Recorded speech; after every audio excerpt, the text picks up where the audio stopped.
सबसे पहले हमें ये पता होना चाहिए कि एमेनोरिया हो किस वजह से रहा है, ठीक है, वो प्राइमरी है कि सेकेंडरी है। इस वजह से हम इसके अंदर सारे के सारे टेस्ट करवाने की कोशिश करते हैं। सारे के सारे टेस्ट करवाने का मतलब क्या है कि फॉर एग्जांपल जब भी हमारे पास कोई भी ऐसी फीमेल आती है जिसको आप देखते हो कि इसके अंदर एमेनोरिया है, उसके अंदर सबसे पहले हमने एक तरह का डिफरेंशिएट करना है कि इसको प्राइमरी एमेनोरिया के सेकेंडरी एमेनोरिया है। अगर उसको प्राइमरी एमेनोरिया तो अपने सेकेंडरी सेक्सुअल कैरेक्टर को ऑब्जर्व करना जो आप नेकेड आई से खुद देख सकते हो, जिसके अंदर हम ये कह सकते हैं कि हाँ जी जब ये जो फीमेल है इसके अंदर सेकेंडरी कैरेक्टरिस्टिक्स है तो यह है कि नहीं है उस बेस के ऊपर। फिर आपने उसके अंदर क्या करवाना है, आपने उसके अंदर देखना है कि इसके अंदर हाइपरगोनाडोट्रोपिक हाइपोगोनेडिज्म तो नहीं है, या हाइपोगोनाडोट्रोपिक हाइपोगोनेडिज्म तो नहीं है, ये इसके अलावा कोई और फैक्टर्स तो नहीं है।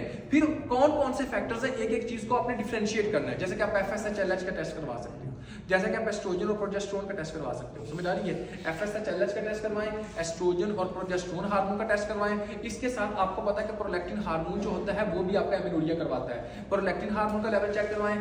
थायराइड हार्मोन जो होता है वो भी आपके अंदर एमेनोरिया करवाता है। आपने क्या करवाना है, थायराइड फंक्शन टेस्ट करवाना होता है। इसके साथ साथ आपने करवाना है अल्ट्रासाउंड करवाना है कि ओवरी सही काम कर रही है कि नहीं कर रही। उसके बाद आपने टेस्टोस्टेरोन का टेस्ट करवाना, जैसे कि PCOS की फीमेल के अंदर आप करवाते होते हो। इसके बाद आपने क्या काम करना है, अल्ट्रासाउंड ऑफ द अब्डोमेन, जिसके अंदर अपने यूट्रस, अपने फ्लोपियन ट्यूब, अपनी ओवरी, इन सबको देखना है कि फीमेल के अंदर यूट्रस जो है वो सही है कि नहीं है।